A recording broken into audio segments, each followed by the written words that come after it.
The progressive development of man is vitally dependent on invention.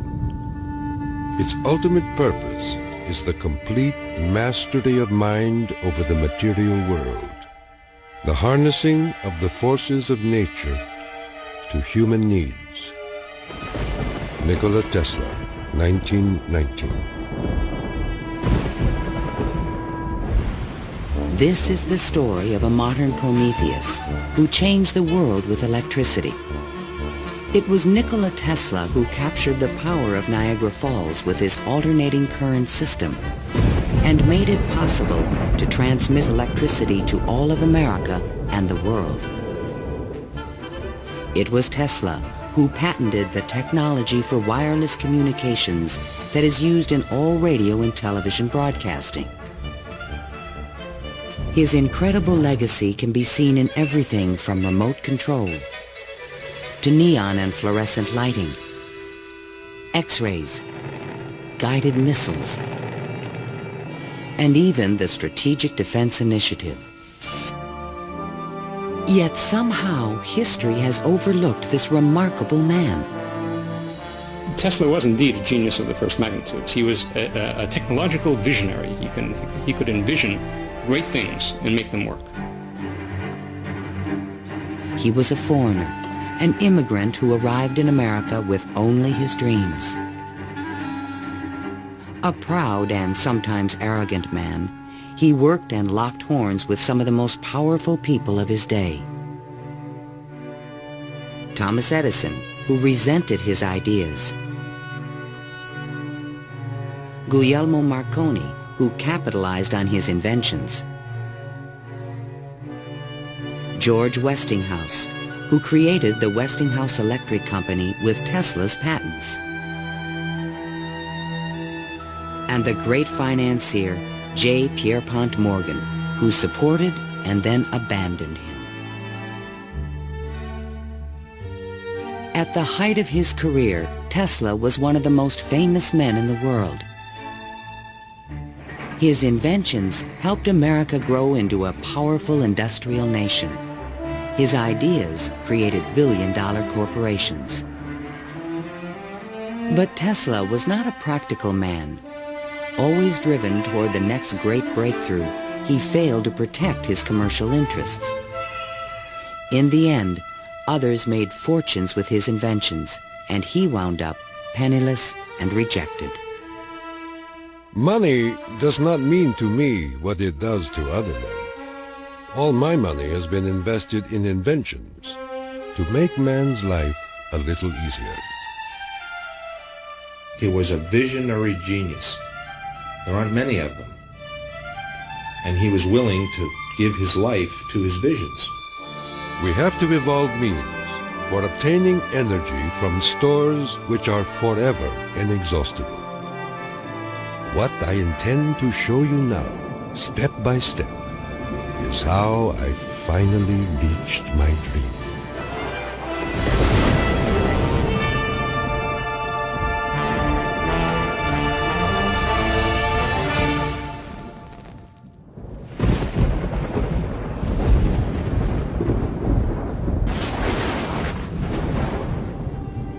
This is the house in which, by coincidence bizarre, I was born on the stroke of midnight between July 9 and 10, 1856. A fierce electrical storm raged that night. Nikola Tesla was born of Serbian parents on the eastern edge of the Austro-Hungarian Empire, in what is today Croatia. His father, Milutin, was an Orthodox priest who expected his son to follow him in the clergy. There were only two choices for children in those days, one being to go in the army and the other being to become a priest. Tesla was not attracted by either of them, which was very distressing to his father. My father was a very erudite man. The training he gave me comprised of guessing one another's thoughts and repeating long passages of verse. My mother descended from one of the oldest Serbian families in the country. She invented and constructed all kinds of tools and devices and wove the finest designs from thread. Her fingers were nimble enough to tie 3 knots in an eyelash.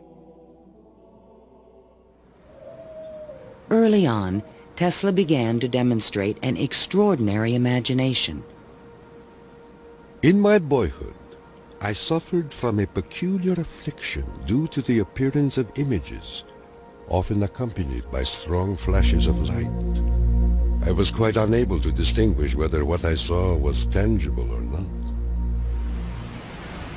To give an example, I was fascinated by a description of Niagara, and I pictured in my imagination a big wheel run by the falls. I told my uncle that one day I would go to America and carry out this scheme. Then, at the age of 17, while preparing for the seminary, Tesla contracted cholera, and the brush with death changed his life forever.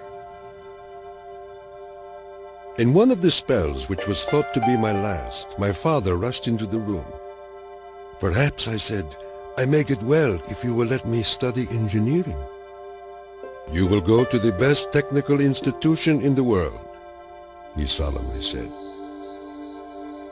I came to life like another Lazarus, to the utter amazement of everyone.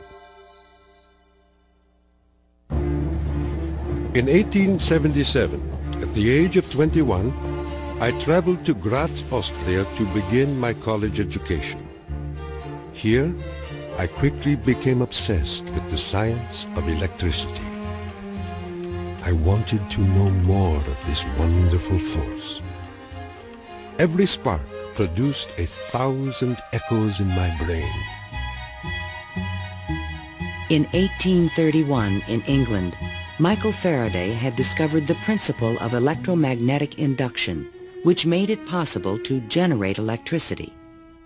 Faraday discovered that if you have an electric circuit in a changing magnetic field, it would induce an electric current to run in the wire. So this was the invention of the method of creating oscillating or AC electric currents. And it was that invention that Tesla later harnessed into the electrical system that drives our civilization. Early electric motors operated on direct current electricity, but required a system of sparking connections to induce a rotary effect in the machine. I remarked to my professor that the design of generators and motors could be greatly improved by using currents that alternated. He embarrassed me greatly in front of my classmates, saying, "Mr. Tesla will never accomplish this. It is a perpetual motion scheme." Meanwhile, in America, Thomas Alva Edison had begun to experiment with vacuum tubes, producing the first commercial incandescent light bulb in 1878. Edison and Tesla would soon cross paths in a gargantuan technological struggle between direct and alternating current electricity. In 1880, Tesla moved to Budapest, where he found employment with the Central Telegraph Office. Here, his idea for an AC motor began to haunt him. In my room, I could hear the ticking of a watch with 3 rooms between me and the timepiece. A carriage passing at a distance of a few miles fairly shook my whole body. The whistle of a distant locomotive vibrated so strongly in my ears that the pain was unbearable. To recover from these attacks, I took long walks in the city park. One afternoon, which is ever present in my recollection, the sun was just setting and reminded me of Goethe's glorious passage. The glow retreats. Done is the day of toil. Upon its track to follow soaring. As I uttered these inspiring words, the idea came to me like a lightning flash. I fell to my knees and drew a diagram in the ground. Tesla perceived a whirling field of energy. He suddenly knew he could recreate this rotating field by powering the coils of a motor in different steps or phases, like the pistons of an engine. The resulting forces of magnetic attraction and repulsion would literally twist the rotor in a circle, the electrical equivalent of the wheel. And all this was accomplished with alternating currents. It would soon turn the wheels of industry around the world. The strength of Tesla's mind was almost certainly in this sense of visualization, be able to see things move in front of him. You see, it was not a perpetual motion scheme.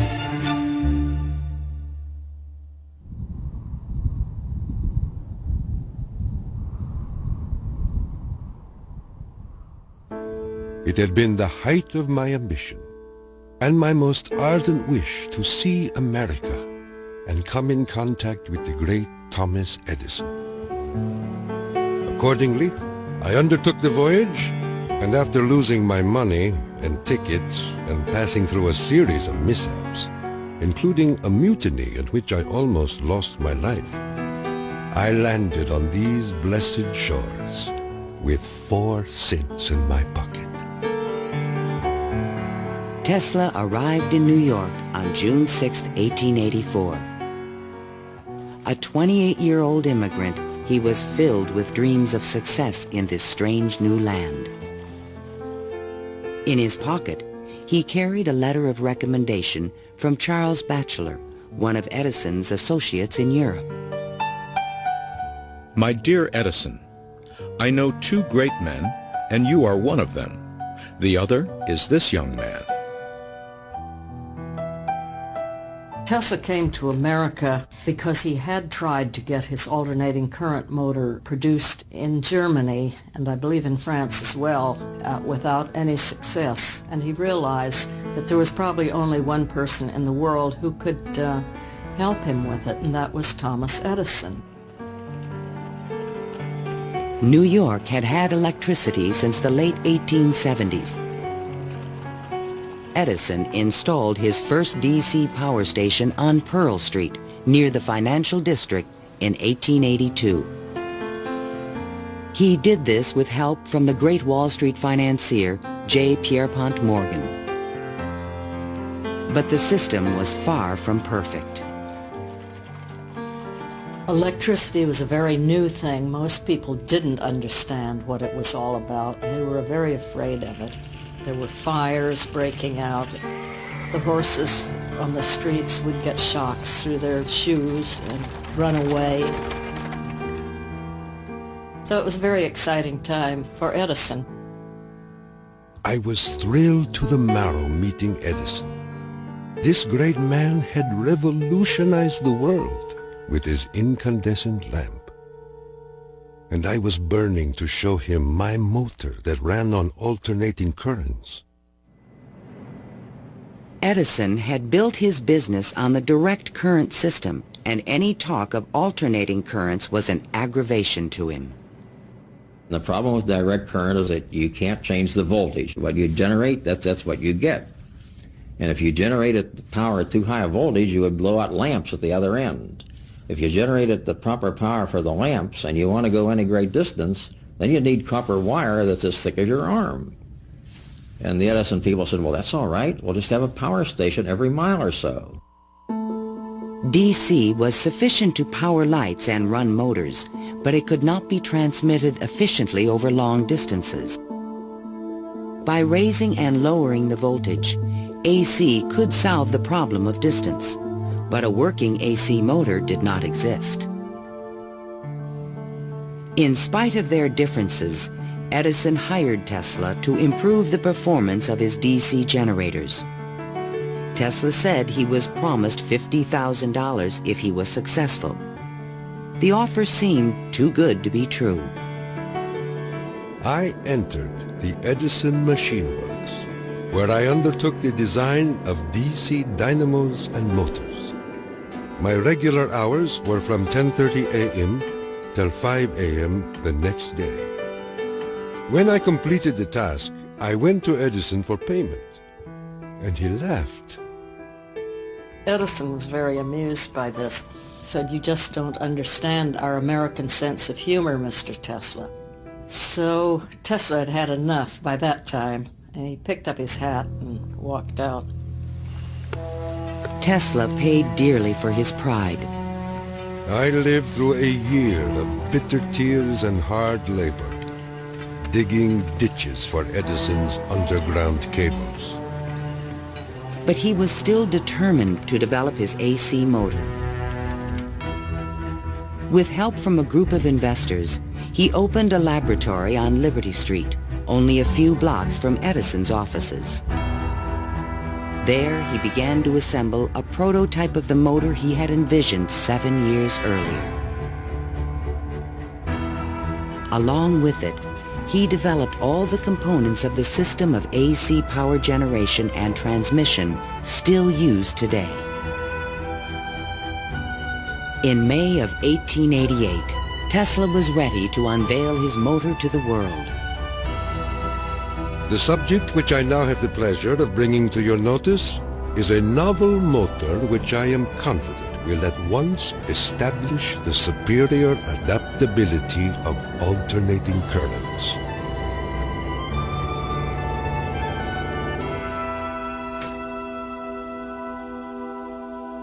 Over the next 5 years, 22 U.S. patents were awarded to Nikola Tesla for AC motors, generators, transformers, and transmission lines, the most valuable patents since the invention of the telephone. One of the few men who understood the great potential of Tesla's inventions was the Pittsburgh industrialist George Westinghouse. He visited Tesla's laboratory, and on the spot, he offered to purchase all the patents dealing with the alternating current system for $1 million. Westinghouse also proposed a royalty of $2.50 for each horsepower generated by a Tesla invention. The young Serb was on his way to fortune and fame, while other inventors looked on with fascination and with envy. In all my troubles, I did not neglect to become a real American citizen, making me a proud and happy man.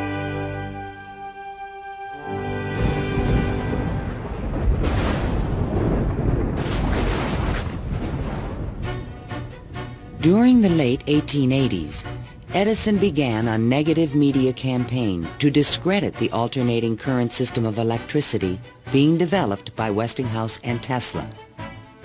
It became known as the War of the Currents.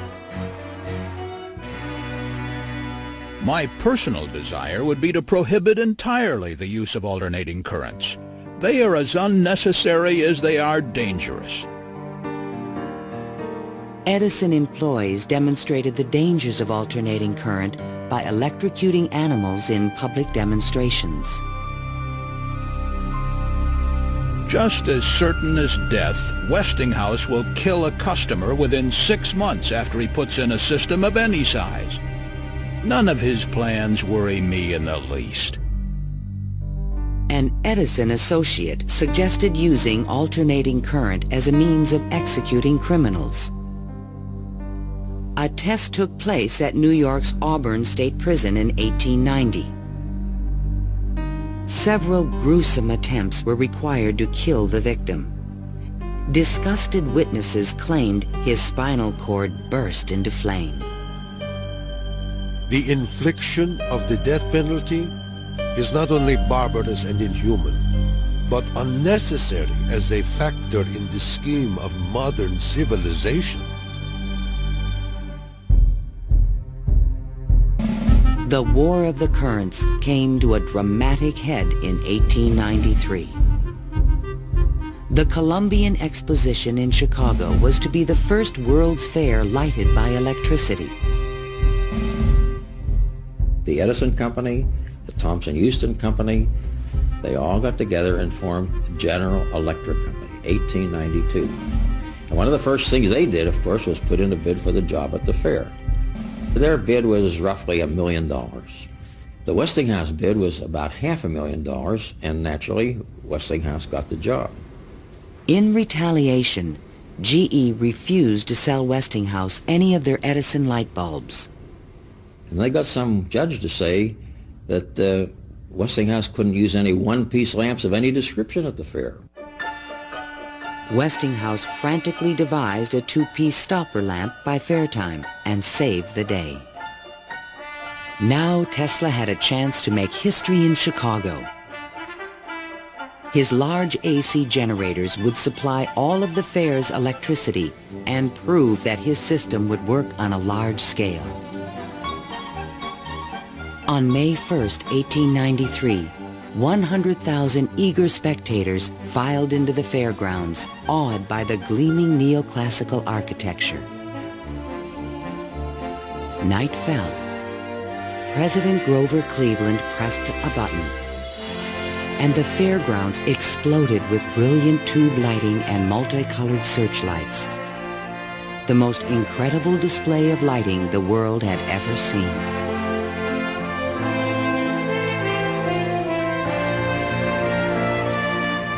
In the great hall of electricity, the public could see that the Tesla Westinghouse system made it all possible. To overcome the impression that AC was dangerous, Tesla put on remarkable demonstrations. He created a device called the Egg of Columbus to show the rotating magnetic field created by his AC motor. In his room, he had cork-soled shoes on and a tuxedo and white tie and a top hat, and he would put his hand on a terminal which would flash electricity through his body, creating a great shower as his whole body was encompassed in flame, and people were quite impressed by this, to say the least. The Chicago Exposition left an indelible impression on the American imagination. This was the gleaming new city of the future, and it was powered by the inventions of Nikola Tesla.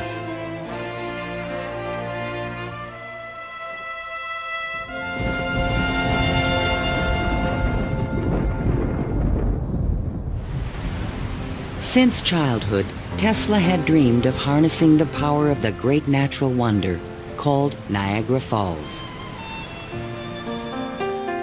The famous British physicist Lord Kelvin was now head of an international commission to find a way to use the fall's power. He had sent a cable to all the other members of his commission, and it said, "Trust you avoid the gigantic mistake of alternating current." But all this dramatically changed when Lord Kelvin attended the Chicago Exposition and saw the AC system in operation. A contract was immediately awarded to Westinghouse Electric to power the mighty cataract with AC. The technical challenge was daunting. The Niagara plan called for 3 5,000 horsepower alternators, the largest generators ever made. Tesla and Westinghouse engineers had heated disagreements about the operating frequency. Even when the system was finally installed, Tesla was the only person who was certain it would operate. The technical details have been completely worked out. All that now remains is for the switch to be thrown. In 1896, the system went online and the electrical age began. The waters of the upper Niagara turned enormous water turbines connected by shafts to the massive 5,000 horsepower generators. The current from the generators was stepped up with transformers to 22,000 volts and sent out over long-distance lines, then stepped back down to light municipalities and power motors of Tesla's design. The Niagara Falls Gazette proclaimed, "This morning, the streetcars of this city are moving by Falls power. Hereafter, the Falls must work to earn their living. Imagine my surprise when 30 years later I saw my boyhood plan carried out at Niagara and wondered at the unfathomable mystery of the mind.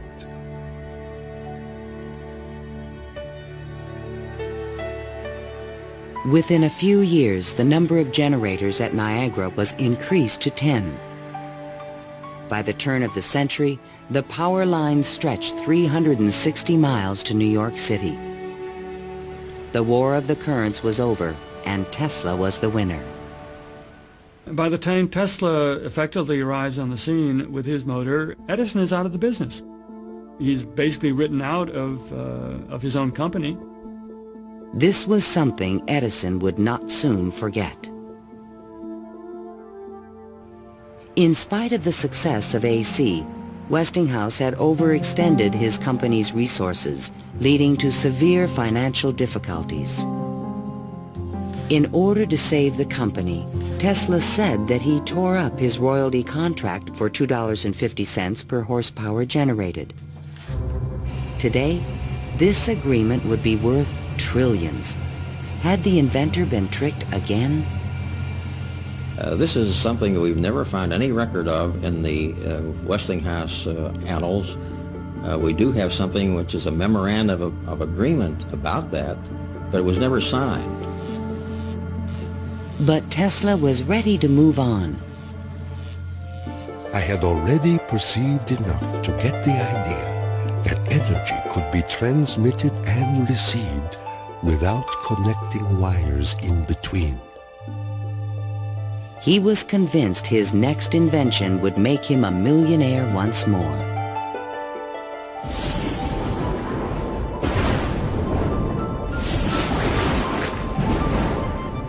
My services with Westinghouse being no longer essential, I resumed experimental work in a laboratory on Grand Street, where I began immediately the design of high-frequency machines. Following the success of Niagara, Tesla was at the height of social acclaim. Everyone wanted to know more of this mysterious foreigner who was transforming the world with his electrical inventions. So far as personal appearance goes, no one can look upon him without feeling his force. His cheekbones are high and prominent, the mark of the Slav. His eyes are blue, deeply set, and they burn like balls of fire. Franklin Chester, the citizen. Why was he so well known and so popular? It's because the technological advances that he made were so directly related to the relief of the drudgery that people had to endure in their work lives. They could see what he did helped them personally. Every evening, Tesla showed up at Delmonico's, the most expensive restaurant in town, to be shown to his special table. He is fanatical about his dress, usually sporting a fine waistcoat, white leather gloves, and a derby hat on his head. He is meticulous about his health and drinks a glass of whiskey a day, saying it will increase his life expectancy to 150 years of age. Tesla hobnobbed with the leading politicians, millionaires, and celebrities of the era. This was the best way for independent inventors to find support for their projects. His friends were the New York elite: John Jacob Astor, William K. Vanderbilt, and the writer Mark Twain.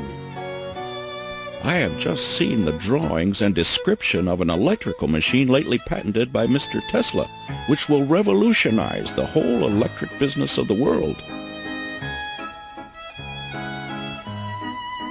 One of Tesla's closest friends was Robert Underwood Johnson, editor of the prestigious Century magazine. Johnson's wife was deeply in love with Tesla. My dear Nicky, do leave aside the millionaires and Fifth Avenue for some simple pleasures. From one distinguished only by a great weakness, Katherine Johnson. In fact, The world-famous inventor was also New York's most intriguing bachelor.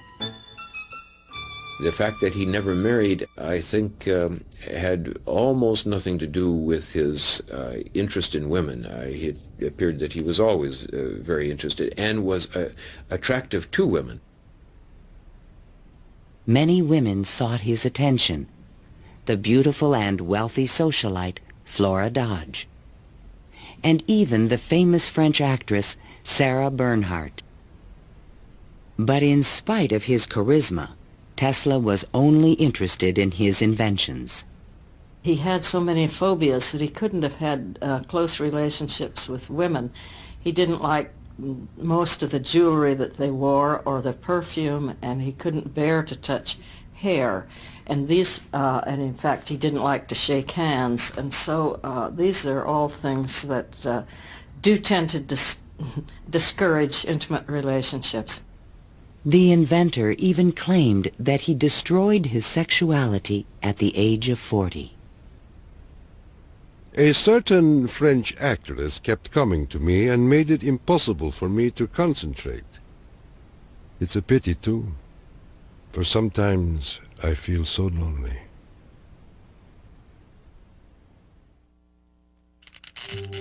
Throughout the 1890s, alongside his work on AC power technology, Tesla was also experimenting with high-frequency electricity.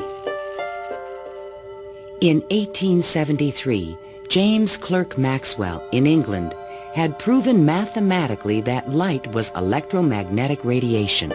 Light was electricity, vibrating at an extremely high frequency. To explore this unknown world, Tesla invented a unique device, still known today as a Tesla coil. The Tesla coil is an instrument that can step up voltages to high voltages at high frequencies. That essentially transmits a radio signal.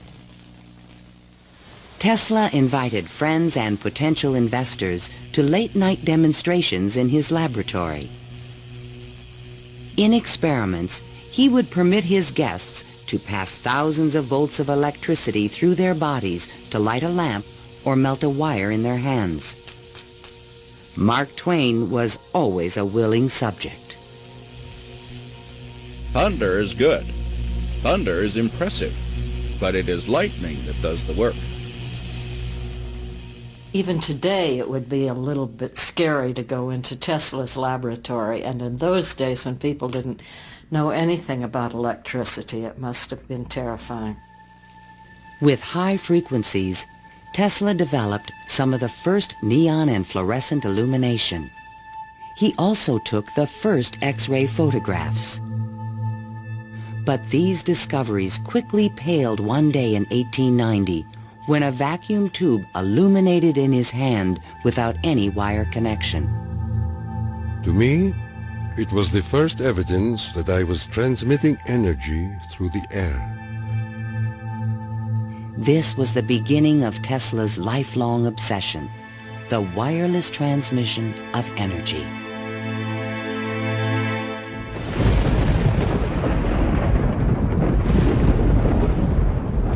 In 1892, Tesla was invited to Europe to present the results of his high-frequency experiments. In London and Paris, he amazed scientists and engineers with lighting and electrical effects that looked more like magic than science. He also announced a remarkable new possibility. I would say a few words on a thought which fills my mind and concerns the welfare of all. I mean the transmission of intelligence and even power without the use of wires. I am becoming more convinced daily of the practicality of this scheme. The race for radio was about to begin. In 1888, the German physicist Heinrich Hertz had demonstrated that currents of high frequency emit electromagnetic waves, or radio waves, into space. But creating a practical means of wireless communication would require a quantum leap in imagination. Hertz created the first radio transmitter and the first receiver. He had showed that you could create an electrical signal in one place and detect it in another place with nothing in between. While in England, Tesla befriended Sir William Crookes, the discoverer of radiant matter. Crookes was a mystic and believed that human beings could communicate telepathically when they were attuned to high-frequency brainwaves. Tesla was skeptical, but one night in his bed he had a powerful and disturbing vision. I saw a cloud carrying angelic figures, one of whom gradually assumed the features of my mother. In that instant, a certitude, which no words can express, came upon me that my mother had died. And that was true. Tesla was convinced that he and his mother were tuned to the same frequency. His otherworldly experience would soon lead him to another revolutionary invention. On his return to New York in 1893, Tesla banished himself from social life and disappeared into his new laboratory on South Fifth Avenue. Following his uncanny intuition, he soon discovered that Tesla coils would transmit and receive powerful radio signals when they were tuned to resonate at the same frequency. Tuning is the key to all radio and television transmission. In my laboratory, I could take in my hands a coil tuned to my body and collect 3/4 horsepower anywhere in the room without any tangible connection. Sometimes I would produce flame shooting out from my head and run a motor in my hands, or light 6 or 8 lamps. By early 1895, Tesla was ready to transmit a signal 50 miles to West Point, New York. He could now produce 1 million volts with his new conical coil. But that year, on the Ides of March, disaster struck. Fire broke out in the building which housed Tesla's laboratory. Everything was lost. Utterly disheartened and broken in spirit, Nikola Tesla, one of the world's greatest electricians, returned to his room in the Gerlach yesterday morning and took to his bed. He has not arisen since. I was devastated. What could I say? The work of a lifetime lost in a fire that lasted only an hour or so. The timing could not have been worse.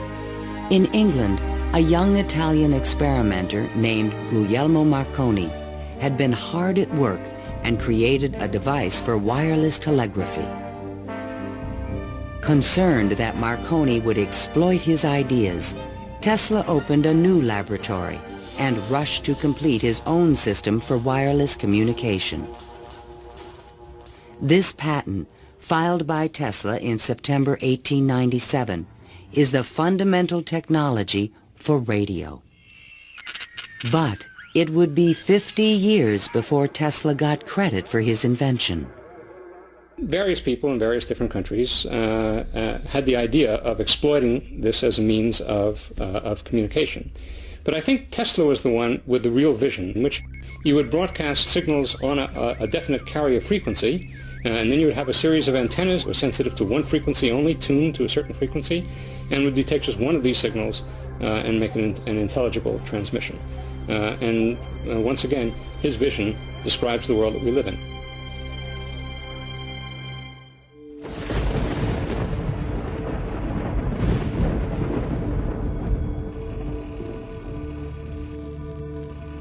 I was so blue and discouraged in those days that I do not believe I could have borne up but for the regular treatments of electricity which I applied to myself. It puts into a tired body what it needs most, life force. Following the destruction of his laboratory, Tesla developed a deeper interest in Eastern thought and spiritualism.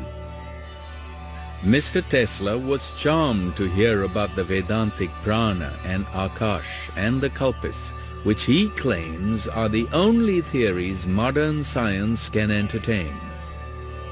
Inspired by the Hindu teacher Swami Vivekananda, Tesla began to look at the universe as a symphony of vibrations and waves. We are whirling through endless space with an inconceivable speed. Everything is spinning. Everywhere there is energy. There must be some way of availing ourselves of this energy more completely. In 1898, an unusual experiment took place in Tesla's laboratory. He attached a small mechanical oscillator to an iron pillar.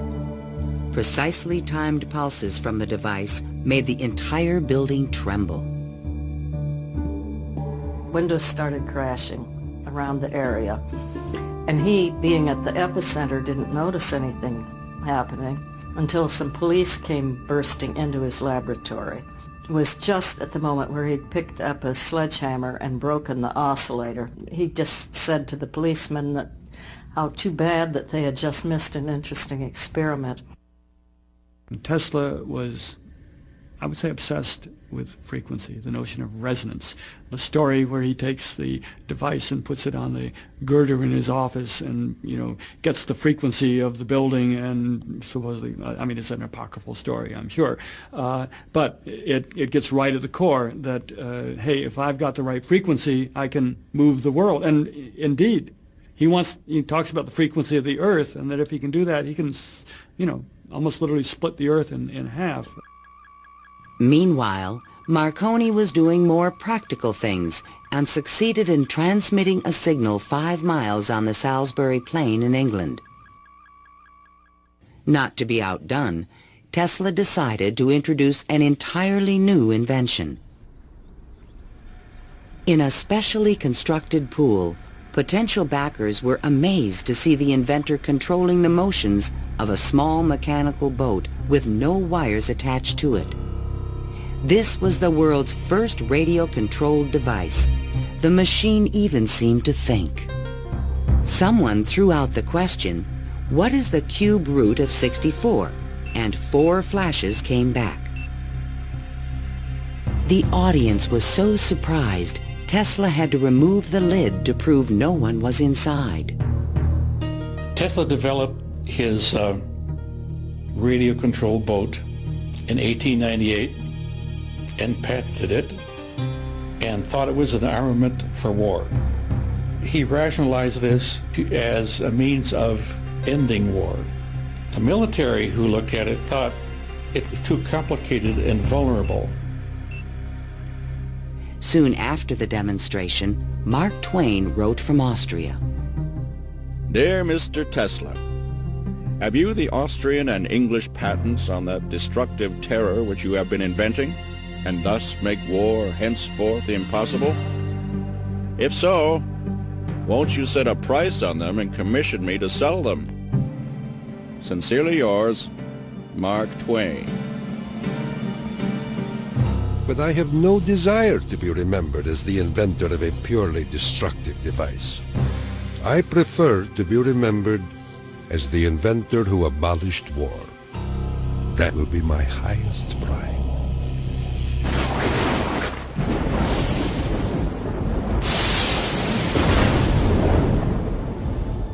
In the summer of 1899, Tesla moved to Colorado Springs, Colorado, to conduct a series of secret experiments. He told curious local reporters that he intended to send a wireless message from Pikes Peak to Paris for the Paris Exposition of 1900. But his plans were even more ambitious. I came to the conclusion that it would be ultimately possible, with very little elevation, to transmit electrical power through the upper atmosphere. Just outside the city, he constructed an experimental station with sliding roof panels. A quote in Italian from Dante's Inferno hung by the entrance of the strange wooden structure. It read, "Abandon hope. all ye who enter here.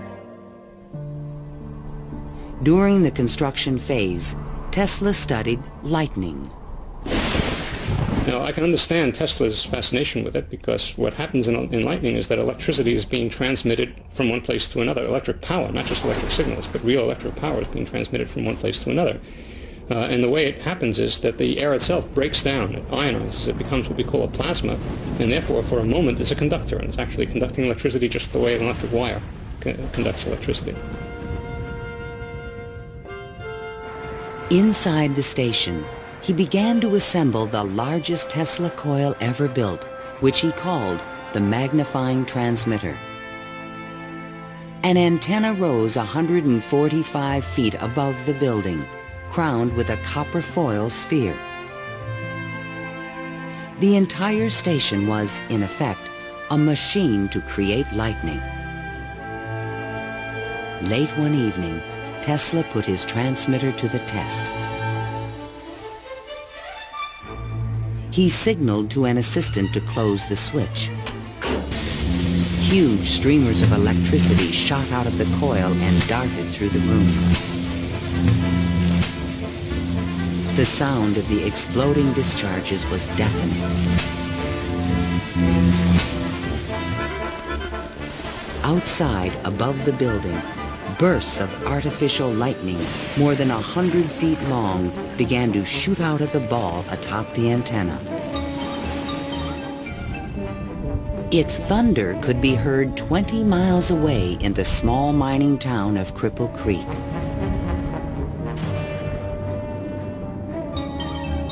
Suddenly, the lightning stopped, and the entire city of Colorado Springs was plunged into darkness.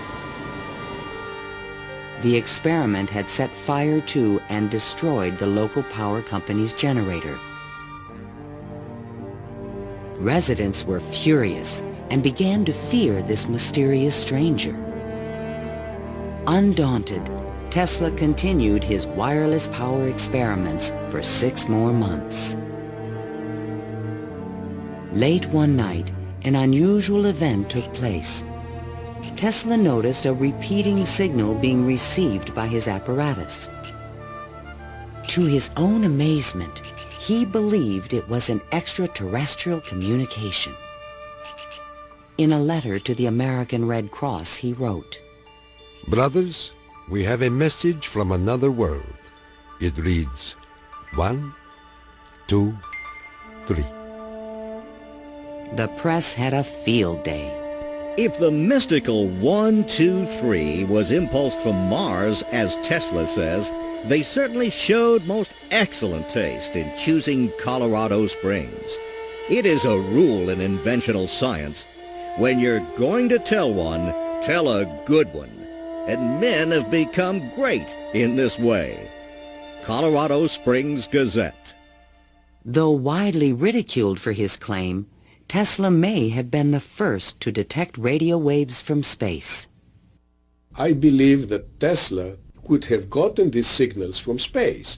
We are getting them today, and these are the radio telescopes. That's what radio telescopes do today, receive signals from space. They are not from alien civilizations, but they are from the sun and from the stars. On January 7th, 1900, Tesla boarded a train back to New York City. Perhaps he had mastered the power of lightning, or at least that's what he believed. The law which I discovered in Colorado is wonderful, and it means that results undreamed of before will be possible, as soon as a large plant is constructed in accordance with my plan. See the excitement coming.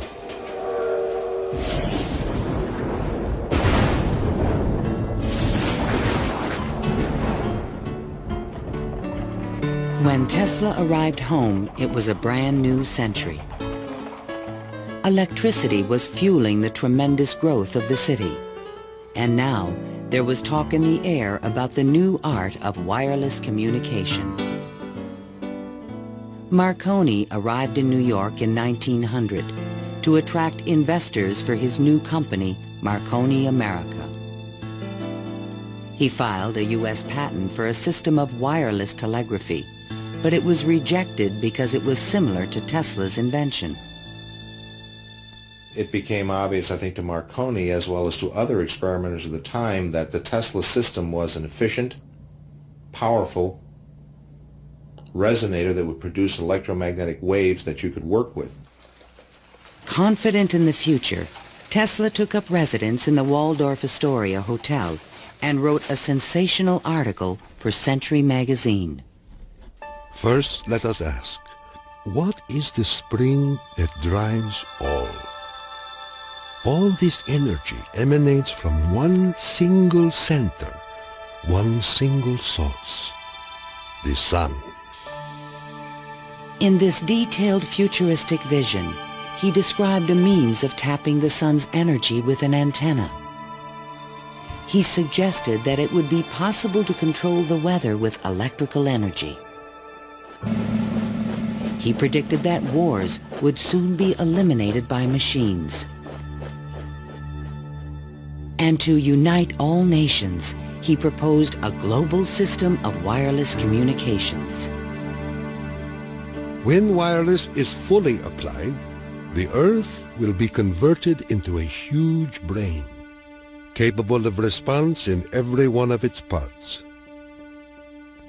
It tells us about a vision he had for both power and communications, that he wasn't going to think small.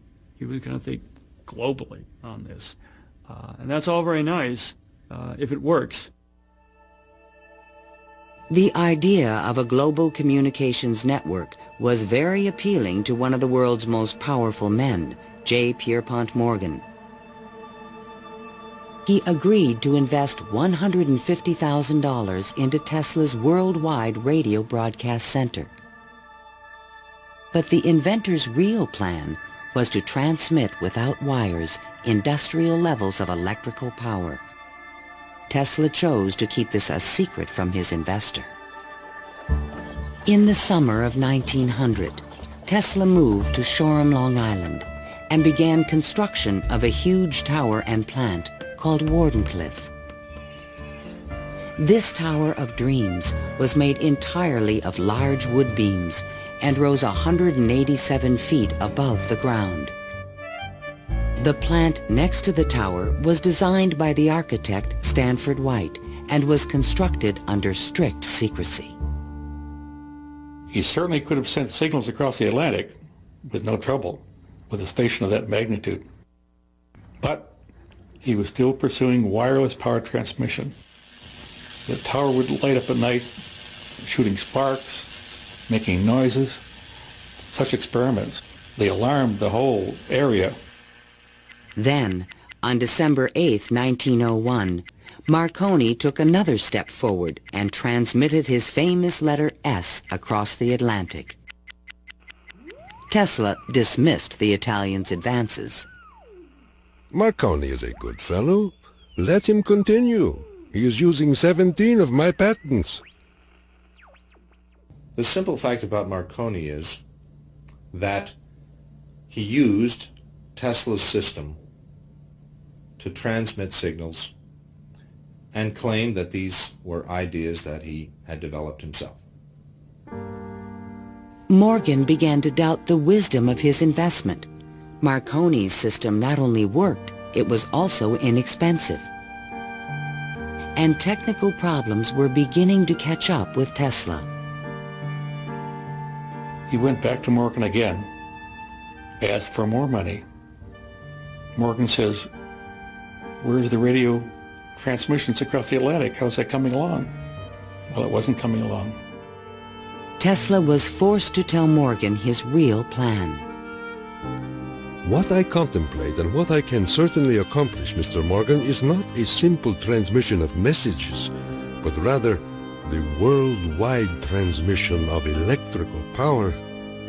A single plant of but 100 horsepower can operate hundreds of millions of instruments. But Morgan was a practical businessman and had already decided to back Marconi. I have received your letter. and in reply would say that I should not feel disposed at present to make any further advances. J. Pierpont Morgan. Word spread rapidly that the investor had pulled out of Wardenclyffe, and Tesla was financially ruined. Late one night in 1903, the residents of Shoreham were astonished to see bright light emanating from the tower, and an effect in the air like the aurora borealis. But in fact, Tesla could not transmit wireless power. And his major defect was he was dreaming, but he was doing very few calculations on paper. Because on paper he could have realized that you can transmit power, but not very much power. You can transmit power to hear the radio or for television or for a telephone. But once you want to start turning lights in which you really need high currents, the power gets diluted because space is very large. To his dying day, Tesla believed it could be done. It is not a dream. It is a simple feat of scientific electrical engineering, only expensive. Blind, faint-hearted, doubting world.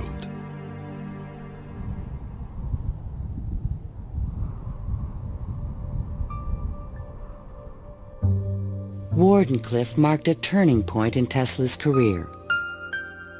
Like a modern Prometheus, he had reached too high and failed. In 1904, the U.S. Patent Office suddenly reversed its previous decisions and gave Marconi a patent for radio. 1 year later, Tesla's fundamental AC patents expired. Now the inventions that powered the world could be used by anyone free of charge. The public didn't realize that he had made this invention that had made billionaires out of corporations, and that he himself was broke. With no money to carry on his work, Tesla began to sink into an isolated world. He was totally disinterested in business. I think it not necessarily bored him, but he didn't make the relationship between the importance of business and the importance of his invention and discovery. Occasionally, he was seen in public parks feeding the pigeons. These are my sincere friends. Tesla's melancholy turned to anger in 1909 when Marconi was awarded a Nobel Prize. Mr. Marconi is a donkey. The question of Tesla and radio is certainly a very interesting one. It's clear that Tesla, in terms of certain basic notions of radio, was very early, if not first, in expressing them and even of getting taking them to the patent stage. In desperate need of money, Tesla brought suit against the Marconi company, claiming that his patent rights had been infringed. But he lacked the